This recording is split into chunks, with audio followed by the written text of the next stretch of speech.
Hi, before we start the film, I will let you know I will be at Twin Cities Con this year, November 11th, 12th, and 13th. I'll be selling my comics and artworks, and I have a table. So come see me at Twin Cities Con. We'll put the link down below so you can get your tickets early. There is a discount for that as well. It's at the Minneapolis Convention Center. We love to talk to fans. We love to see support of the show. So come see me at Twin Cities Con, November 11th, 12th, and 13th. Now for the episode.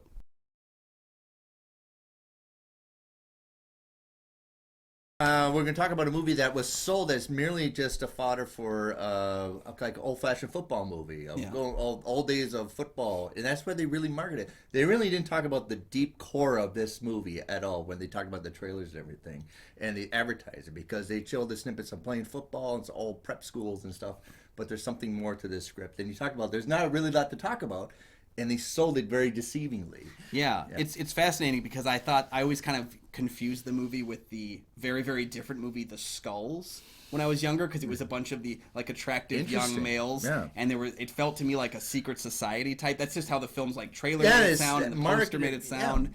And it's a very different movie than that. I think it's the right time to talk about this movie, especially with a lot of anti-Semitism. Yeah. How do you say that right? Anti-Semitism, yeah.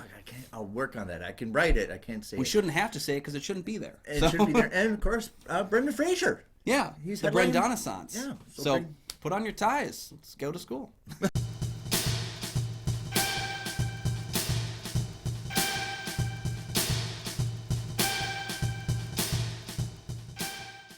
Hey, welcome back to the show. I'm one of your hosts, Kyle Goethe from GoatFilmReviews.com. I'm Nick from the St. Paul Filmcast. Thanks for watching. Thanks for finding us. And for loyal fans, thank you for continuing to support the show. You can follow the show on Twitter and on Instagram. We do have a Patreon. Check that out for some great deals.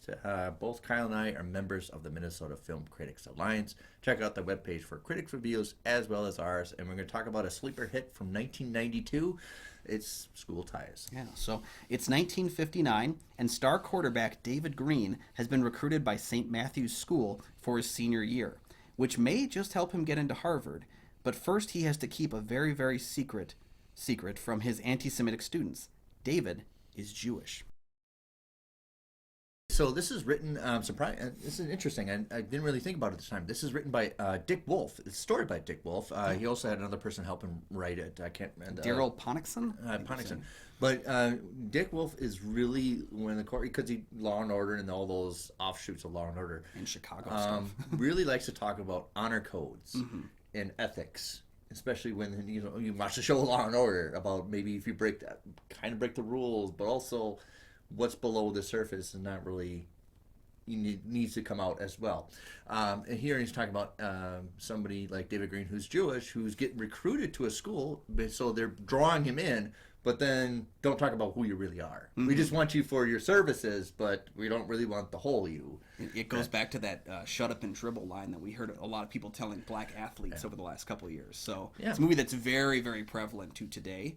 And I had no idea what this movie was about before watching it. It's one of my favorite things to do, is to watch a movie that I know nothing about, and I got that opportunity here. I'll get back to we'll talk about that in a minute. So it's a story by Dick Wolf, and then director Robert Mandel. He studied at the American Film Institute. He got his breakout film with the movie FX. If you haven't seen that, that's another sleeper hit from the 80s, and that's kind of like a person in that movie. This person used special effects to be the hero. These are aesthetics, but here it's another one of those that's kind of like a movie making, but you are a movie maker and you solve the day. It's almost like Blowout. Yeah, I was thinking the exact same thing when I saw it. I was like, oh, he did direct FX. Okay, cool. And then The Substitute as well. So there's a lot of upstanding citizenship in a lot of Robert Mandel's films. Yeah, it's almost like his movies are about rules and when they need to be broken, kind of a thing. It seems like that's what I took the scenic route to say it, and you went around. I just watched The Substitute a couple months ago, so I was like, oh, that is very much a guy who's like, well, okay, I gotta, here's the rules of what I'm doing. I'm going to break them all right now. Not only with the story, but I think what really works overall with this movie is the editing. And of course, I go, why is this actually pretty good editing? And of course, it's Jerry Greenberg. Yeah. They're very much accomplished and celebrated Jerry Greenberg. Yeah, who we'll actually be talking about in our Patreon choice, or not our Patreon, our Road to De Palma episode. Road to Palma that we're doing this month for Dress to Kill. So, yeah, Jerry. When I saw him there, I was like, wait, didn't I just make a note about that. Like, I'm looking around like, where is that? Yeah. It's a movie that runs at 106 minutes.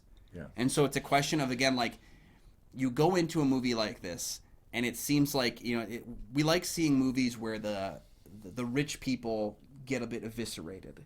Where we can kind of eat the rich. We can kind of look at. I wouldn't say they get the comeuppance, but this is a movie that challenges, class levels, and snobbery, if you will. It's also a movie that is very personal to Dick Wolf because he bases on his personal time at school. So he had gone through, we don't know to what extent, but some things that had led him to create this story. And that's why you can feel that in the film, is that it is a very personal story. It is, and that's probably why it wasn't, moved on to 106 different seasons of television. This is one of like the few things that he has that is a self-contained story beginning to end. So, but they sold it very much like The Rocketeer. It was pretty much like a popcorn kind of action movie of just kids playing football. Yeah. Kind of like The Program. Is this going to be a lot hall popcorn movie? And they sold it like that. Advertised it like that. But when you went to the movie, you had a hardcore, at the core, a deep thing of anti-Jewishism. And you're like, where is this coming from? And I think it was intentional to get people in the audience and make them sit and say, okay, this is what you think what it is, but this is actually what it is. Yeah. And the film, thankfully, Robert Mandel does a great job with directing the football scenes, does a great job with directing the school scenes. He does a lot of like the outside work well. So it's important then that at least beyond the message, beyond the conflict of what the internalized conflict is, you have a really great engaging story with a great engaging characters. So then you're able to insert your ideas, insert your questions in your internal conflict. But it's also to get the audience to experience what David Green experienced, almost going something blindly. Mm-hmm. And then you get it, and you're like, well, what the heck? Yeah. How did that come out of nowhere? There's that great line when he's with Kevin Teige being brought into the school, and he said, what, this is a high school? And he goes, no, this is your high school now. Like, this is what you're part of now. He had no idea what this place looked like. And yet he was recruited to leave his family for an entire year. And yet, again, also told, you have to hide who you are, which is basically said, we're going to use you. Right, yeah. Wrapping up is cinematographer Freddie Francis. He will go on to do like The Innocents, which is a great we should talk about The Innocents. It's from 1961. It's a black and white. They remade it into The Turning. It's the governess and the kids. And the Turning of the Screw is the story, I believe, right? The Innocents, I think that's based on The Turn of the Screw. I could be wrong. I haven't seen it. So, but also he's a student of Jack Cardiff, and he did cinematography. Or Jack Cardiff directed Sons and Lovers, and he did the cinematography for this. And Jack Cardiff kind of took him under his wing and kind of taught him how to do cinematography. Being a student on that film as well. So aesthetically, the cinematography is actually another one of those things like surprisingly good. Yeah. Because you think this is just a kind of a throwaway kind of a film. For the way the film was marketed, everyone beneath the surface is fantastic. And I do say this as somebody I just watched, and I didn't do this on purpose. This week I literally watched 3 Freddie Francis directed films. What the hell? Because he did a lot of work for Hammer. And I've been watching a lot of horror films while I've been around. So I watched Nightmare, Paranoiac, and The Evil of Frankenstein, 3 Freddie Francis directed films from his time period there. So again, I got a lot of the sense of like what he does when he's not visually telling the story, but he's directing. Freddie Francis is almost as famous. But then David Lynch picked him up, right? Yeah, for The Elephant Man. He did the Cape Fear remake with Martin Scorsese, so did a lot of that filming. But you also have Maurice Jarre doing the music. Right, Maurice Jarre. Lawrence of Arabia, Ghost, like all these other films. like Dr. Zhivago, all these classic musical scores, and then you have him on there. Yeah. So it's almost like a recruitment of all these accomplished people, but then you have these fresh faces that he recruited, which is the kind of the staple of the movie. Like, oh, yeah, I recognize these people now when they were kids. Most of them were actually cast basically as a collective. Like, we'll figure out characters later. Let's just get them all into a room. Yeah. And you've got Ben Affleck and Matt Damon came all the way from Boston to do this. We have Chris O'Donnell. We have blanking on a couple of other guys, but we have a wide berth. That dude we have from there. Dazed and Confused is in there. Right? There's like 3 actors from Dazed and Confused in this movie. Just want to say that dude, so you can try to guess which one I'm talking about, right? Yeah, it'd be a lot cooler if you did. But yeah, then we of course have like the search for David Green. We get Brendan Fraser. Comes down to the ethical question of is it right or wrong that they didn't cast an actual Jewish person in the role? Well, I think aesthetically it works because he's the tallest one, so he stands out the most. Okay. And because this is like the first time he ever really headlined a movie. Oh, yeah. I don't think anybody really knew who he was before this movie came out. And that's his name on the title of the movie. Like, who this kind of this? Yeah, I can't recall if Encino Man dropped before or after, but I think that's the only thing I could think of that was even relatively close. Right, and then all these people behind him get Academy Awards. Right, and this is him headlining the movie, but I think it's aesthetically he's taller than everybody, so he can stand out a little bit more. Like they talk about in the movie, how can you be Jewish? You look like one of us. Exactly, and so I think like. So there's ways around it where it's like, yeah, it probably would have been smarter to put a Jewish actor. And Robert Mandel said that they tried to find a Jewish actor. And I'm like, well, you probably didn't try hard enough because I'm sure there was somebody. But you can't deny that Brendan Fraser built a career off of this jumping point and stands his own against a number of other Academy Award-winning actors. And you got a lot of other grown-up, not only kids, but a lot of accomplished grown-up actors are in the movie that you've seen previously, like the dude and that dude and that dude. I didn't write him down, but you reckon it. We've got Ed Lauter playing his dad. Yeah. We've got Kevin Type playing his coach. Right, he is the coach from Young. I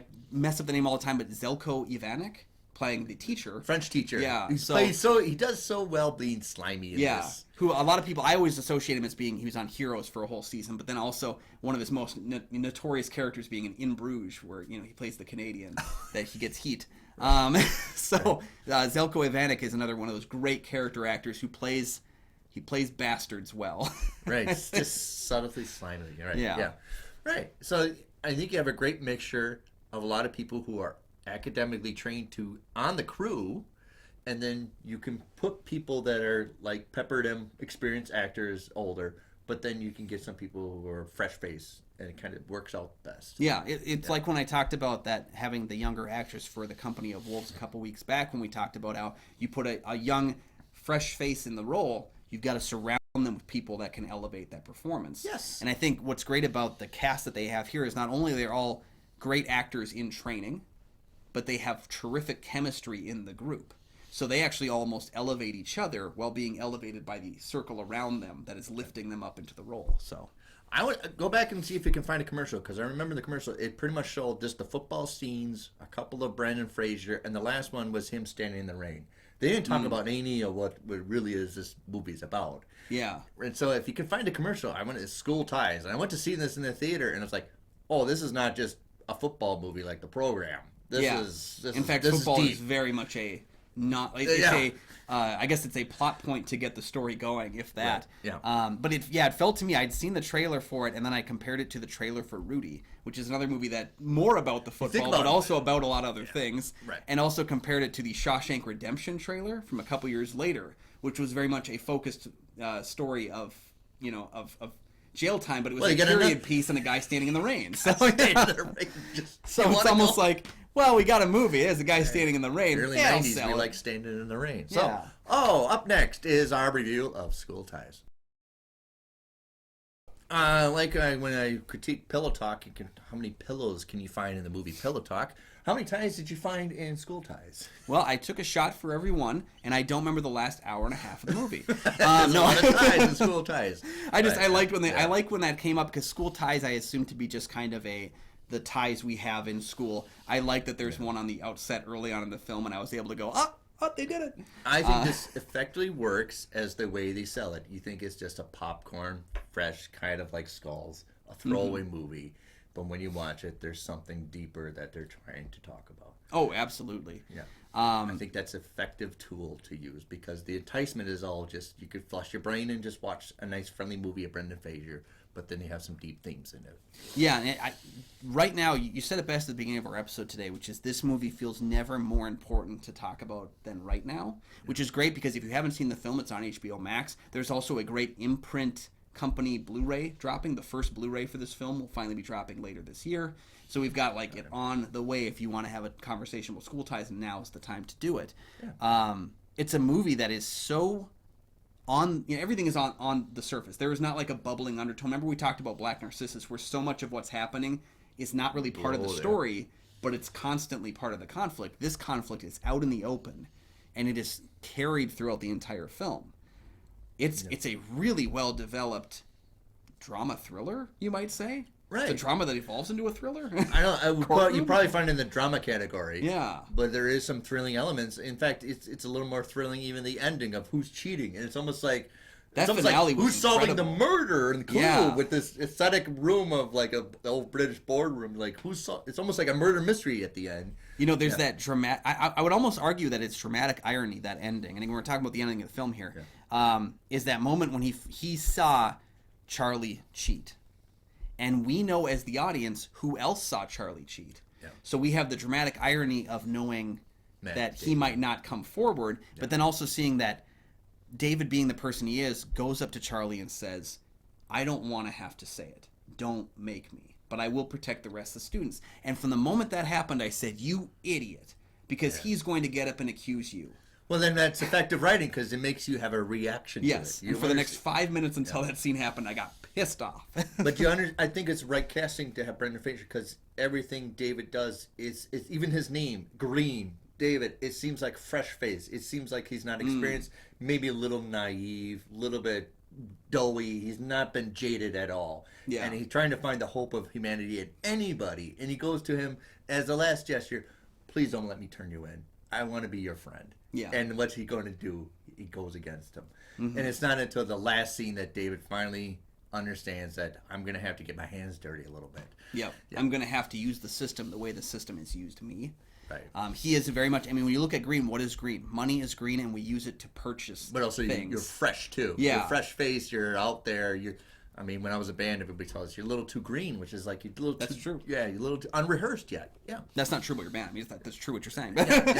Yeah. But there's also that level of hypocrisy. I brought up the shut up and dribble remark because that has happened a lot in the wake of the last couple of years. I mean, it happened a lot before then too. I agree. But in the way that we absolutely. view like people like our basketball players, we use African Americans as a tool for entertainment. But the moment they want to talk about their experience, white people tend to shut that down, file it away, and say, no, you just focus on the basketball. Just focus on the sports that you're doing. Or if you and want what to he's doing. spiel out anti-Jewishness, and then you get called on it, and you're like, I just want to be able to say what I want without consequence. Well, Yeah. You have freedom of speech. You don't have freedom of consequence. What I think is so powerful here is the hypocrisy of that element too, in that he's brought in to do a job and told to hide who you are because if they find out, they're not going to like you, it's even crooked. though he's doing it. It's crooked. Yeah. It's crooked that how he got in there, right? But then there's also Matt Damon's way of viewing him early on in the film is you have an element about you, David, that people love. And it's not what you do. It's not the football. It's who you are. He tells him that before he finds out. There's almost, I mean, at that point you could almost expect them to kiss each other. There's such a intense moment between them about how important David is and how much Charlie appreciates and almost loves him at that point as a brother. And the way that Chris O'Donnell's character does, Chris Reese, does the same thing where like he views him as a brother at this point. And then finding out one little bit of information that shouldn't affect how you view anybody. You lied to me. You never told me you were Jewish. Yeah. It's like, Which you could almost compare to people coming out of the closet. You never told me you were gay. I didn't have to. That's not who I am. It's just an element of who, my background. Right. But it's clever woven that, like Charlie, kind of, he's a little jealous of David. He's got the abilities that Charlie wish he had. He's maybe a little academic smarter than he is. Yeah. But then he takes his girl away. So you have this lot of this Charlie using David as a barometer that I can't compete with. Yeah. So you have this, I hate you so much, but you're still my friend. Right? You're Yeah. still on my team, but you're still better than me in everything, and I hate it. Yeah, and there's an element of that to the film, too, that even outside of the, anti-Semitic element is something nobody wants to invite someone who's better than them to the party. Because then everything you think you owned, you don't. He thought he had this girl, he thought he owned her, and in many ways, her agency did not belong to him. Why do you have an entourage? Is everybody loves you. Yeah. They talk about you. That's your entourage. You're never going to have somebody that's equal to you. Yeah, and I understood the jealousy that Charlie had when he thought there was this girl that was into him that's into David, where he thought that his parents loved him, but even at the football game, everyone's talking about how David did or how his brother did. Charlie is in many ways, I think Roger Ebert said it best, Charlie is the latest model of vehicle in this family line. Like he's like the newest form of the family, but they've all been molded to be the same iteration. Right. His dad gives him a speech almost like Ted Knight. The world needs ditch diggers too, kid. Yeah. Yeah. We can't all be just marvelous talented. Yeah. Right. And it's kind of, again, if his father had said something along the lines of "You did a great job and I love you," but it's almost like you did a great job, but no one can be David Green. You're just feeding the fire that I should hate this person for being different. I should find something wrong with them to be different. I really admired that. I don't know if this was intentional, but I found a bit of irony in the fact that they're singing Smokey Joe's Cafe early on in the film. Yeah, the hit song, a song written by Jerry Lieber and Mike Stoller, two Jewish songwriters. So they're singing they're basically enjoying the art created. The product, yeah, they're enjoying the product, but they hate the producer, if you will. The idea that we're co-opting them for our use, again going back to sing the song and shut up. Yeah, shut up and dribble basically is like, give me my song, but I don't like you. I don't know if that was intentional or not, but it's funny to note that they're all singing the song. It's one of those little kernels that you can investigate and you find out, right? Yeah. So overall, it's still an effective movie. The rewatchability is up there. Yeah. There's a lot of great. I loved it. Not only that, it's written really well, but there's a lot of aesthetics, a lot of technical stuff that you can appreciate for filmmaking. There's a lot of accomplished people working behind this. Yeah, and I like that the film does not give us. I was watching this great conversation with Siskel and Ebert reviewing the film, and I thought it was fantastic that Siskel had talked about the fact that he had experienced this kind of Jewish hate as well. When he was in school, he had someone give him a piece of toast with a jam swastika on the toast. And so he had experienced the same kind of anti-Semitism, and so the film hit harder with him and was more effective because he felt the realism in what was being done. Yeah. But then I also really admired the fact that during that conversation, I agreed with the idea that, or I disagree with the idea they said that the film ends a bit schmaltzy. I think it caters close to it, but I think the film doesn't leave anything unscathed too. I would say the only thing that doesn't retain to me, and I did it when I rewatched it again, I go, I don't remember the ending to this, and I forget it because you're right. You said it's a little bit like a vapor, the ending to this, even though they got the great punch, but they don't have an ending that's just stays with you. And like I said, I've watched this movie many times, and when I went back to review it for the show, I was like, I don't remember the ending for this, and I've seen this movie like 5 or 6 times, and I think that's what they're kind of. I see what they're kind of pointing at. I do disagree a little bit in that I like the stinger that things have changed for David. He's become more aware of who he is and what he needs to be to survive. But it's changed him in some ways for the worse because it's affected his ability to trust in people who aren't just like him. It's also affected his ability to carry on a relationship. His relationship is fractured. It's kind of like the ending for Big. That Tom Hanks' character went all through this, and now he's just walking away from it. Yeah. And it's almost like he went from being an adult, and now he's just... with almost the long jacket in the fall and everything, and then he's going to go back and try to go back to living out his life the best he can. But I like that. Yeah, I like that the stinger is that Matt Damon's about to leave. Charlie's going to leave, and he says, I'll still get into Harvard. Nothing you did will change that. My daddy will still pay for this, which is one of the most you haven't changed the system, David, and you haven't changed. You changed really yourself. And Charlie really hasn't changed either. Yeah, he's just going to be frustrated. Maybe the silver lining to it is that he's changed a few people around him. He's affected a few people. Chris, his roommate, sees him as a human being and not as the moniker of Jewish.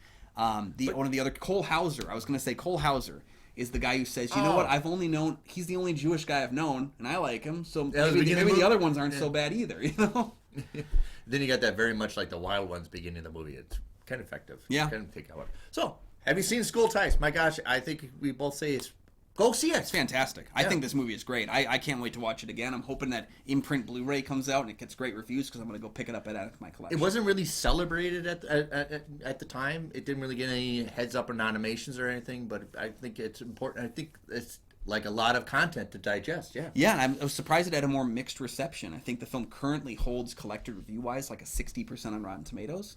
I mean, it's still fresh. More people like it than dislike, but I'm surprised at the amount of complete difference that the movie has. And I kind of agree the ending is a little more forgettable. Like I said, I forgot the ending. My only issue, I actually didn't like the beginning.